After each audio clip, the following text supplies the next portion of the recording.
Allez, on se retrouve pour monter une marche brune, une mouche de début de saison qu'on va utiliser pendant la période du mois de mars jusqu'à fin avril, des fois avec un peu de chance jusqu'à début mai si les eaux sont hautes et froides. Ça reste quand même assez anecdotique. C'est une mouche très importante à avoir dans sa boîte en début de saison. Je vais vous montrer un de mes modèles que j'utilise. Il est également disponible sur mon site, il y a 3 modèles, celui-ci en fait partie. Donc je vais vous montrer la façon dont je la monte. Pour que vous puissiez un peu, on va dire, vous rendre compte du montage. C'est un montage qui est relativement facile et de pouvoir la reproduire par la suite. J'utilise pour faire cette mouche en hameçon, taille d'hameçon, donc généralement c'est une mouche qu'on va monter sur du 12. Vous pouvez aussi la monter en 10 pour avoir ce qu'on appelle un gros pétard sur l'eau, quelque chose d'assez volumineux. C'est intéressant des fois pendant l'euphorie des poissons quand il y a toutes ces mouches à la surface. Ensuite, du fil tout à fait classique. Là, j'ai du 12-0 monté en nanocyle que je vais utiliser celui-ci, ça ira très bien. Du dubbing, donc dubbing brun, marron. Des cercles, je vais les faire des cercles en pardo. Cercle en pardo, une aile en cul de canard. On va faire un thorax en dubbing. Voilà, quelque chose. Il vous faut aussi du fil jaune pour faire les enroulements. Alors, moi, j'utilise du rachis de plume de canard jaune, mais vous pouvez très bien le faire avec du fil jaune. Il n'y a aucun problème là-dessus. Allez, c'est parti pour l'enroulement du fil sur mon hameçon. Donc, je vais jusqu'à vraiment la fin de ma rampette pour monter mes cercles. Voilà. Hop. Donc, des cercles en pardo. Si possible, en pelle. Les pelles, c'est très bien. Pour avoir une bonne densité dans les plumes et des plumes qui soient assez rigides aussi, pour avoir une bonne portance. Il faut que derrière vous ayez un très bon appui sur l'eau pour que la mouche vraiment ait un très bon appui sur la surface. Hop. Donc je viens fixer mes cercles derrière. Voilà. Je profite de l'épaisseur du toupet de cercle que j'ai pris pour faire gonfler un petit peu mon corps. Vu que j'ai un fil en 12-0, ça me permet de faire un petit peu moins d'aller-retour. Et là, je vais couper le reste qui dépasse. Hop. Je forme un corps un petit peu plus gros. Alors après, il y a le dubbing derrière qui va venir dessus, donc qui va donner un petit peu de volume à mon corps. Ça sert à rien de partir sur un volume trop important aussi, quand même. Donc j'utilise les rachis, donc ils m'ont servi à monter des sulfures, des imitations de sulfures. Donc en fait, je viens récupérer, une fois que ma plume est utilisée, je viens récupérer ce rachis avec lequel je vais faire mes cercles. Donc je viens le positionner comme ceci. Alors vous pouvez le faire avec du fil jaune, ça marche très bien aussi. Moi j'aime bien le rachis parce que à l'intérieur ça donne un petit peu plus de volume et ça va donner de la portance à votre mouche sur son corps, mais c'est pas obligatoire. Et là maintenant je vais venir disposer mon dubbing sur mon fil pour pouvoir, donc c'est du dubbing marron, du dubbing brun, que je vais venir disposer sur mon fil. Hop. Pour pouvoir créer mon corps. Voilà, donc faites attention de bien serrer votre dubbing.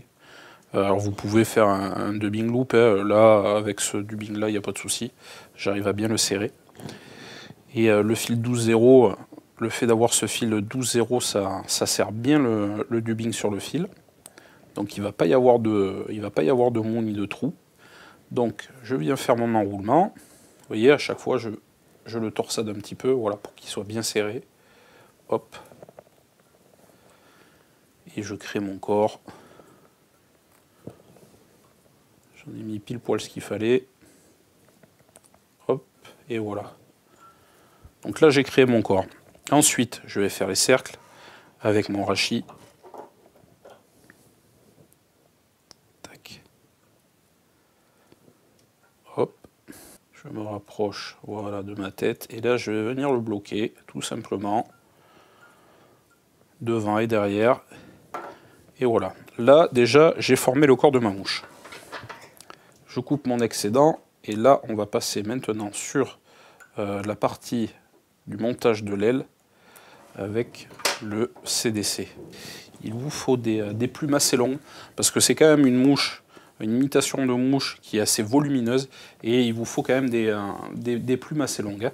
Donc pareil, j'utilise du naturel, du CDC naturel. Donc voilà, je vais prendre 2 plumes, que je vais superposer l'une sur l'autre. Je viens les chercher à l'extrémité. Donc je relève un petit peu mes fibres et je vais les arracher dans la longueur. Voilà. Donc là, déjà, j'en ai une très bonne partie entre mes doigts. Je pense que ça va être assez. Non, peut-être pas. Je vais peut-être y revenir une deuxième fois. Donc je vais déjà commencer par fixer cette aile. Hop. Je fais un tour, 2 tours. Vous pouvez bien serrer. L'avantage du nano, c'est que vous pouvez bien serrer votre mouche. Et ça, c'est important. Vous faites un tour, 2 tours, bien serrer, le fil casse pas. Et ça permet de bien tenir, de mettre votre montage en attente en toute sécurité. Donc, pareil, je viens reprendre l'autre côté de mes plumes. Et je récupère une nouvelle fois un toupet de CDC là. Voilà, que je vais venir ajouter sur l'autre. Après, s'il y en a trop, je peux égaliser à la fin de mon montage, en enlever un peu. Il vaut mieux qu'il y en ait trop que pas assez. Parce qu'une fois qu'après vous avez fait votre thorax et votre tête, vous ne pouvez plus rajouter et modifier votre mouche. Donc je vais couper l'excédent. Donc là, étant donné qu'il y a 2 plumes, ça fait du déchet. Donc quelque chose que je vais rajouter par-dessus, c'est pas obligatoire, hein. Mon CDC, c'est un petit peu de flanc de sarcelle teinté, un peu jaune, un peu crème.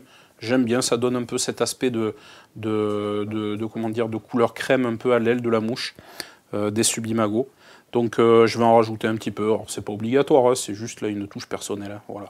J'aime bien, je trouve que ça fait une belle finition, c'est propre. Hop, je passe derrière mon aile, voilà, pour bien bloquer mon montage. Et là, j'ai quelque chose de vraiment sympa. Maintenant, il ne me manque plus qu'à faire mon thorax. Donc, toujours en dubbing, du lièvre. C'est un mélange de lièvre et de lapin légèrement teinté, un petit peu crème. Donc, un tour devant, je passe directement derrière pour relever un petit peu mon aile. Voilà, là, c'est nickel. Et je repasse devant pour venir derrière mon œillet et commencer à former ma tête. Donc là, je pense que je suis pas mal. Je vais utiliser le whip finish, je le rappelle à chaque fois, j'aime bien cet outil parce que vous n'avez pas besoin de mettre de colle sur votre fil qui peut après blanchir ou après quelques prises qui peut s'enlever, qui peut se défaire. Donc 2 tours au whip finish en nano silk, si vous serrez bien votre nœud, franchement ça ne bouge pas. Moi j'ai très peu de déconvenus. Hein. Voilà. Je coupe mon excédent. Je regarde un peu si je vais retailler ma mouche, mais a priori, les proportions me paraissent vraiment pas mal. Voilà, je lui donne un peu d'angle à mon aile là pour que ça soit cohérent. Voilà les gars. Donc là, j'ai terminé la mouche. Donc ça fait quelque chose d'assez gros. C'est une mouche qui est assez volumineuse, hein, une imitation qui est assez volumineuse. Et vous pouvez la faire en taille 10, même en taille 14. Mais taille 12, c'est ce qui est le plus polyvalent. Moi, ça m'arrive de les faire en taille 10 des fois, pour avoir une très grosse mouche au milieu de toutes ces mouches qui dérivent à la surface, pour vraiment attirer la curiosité du poisson hein, quand ils sont en train de s'alimenter. Voilà pour cette mouche, maintenant à vous les gars.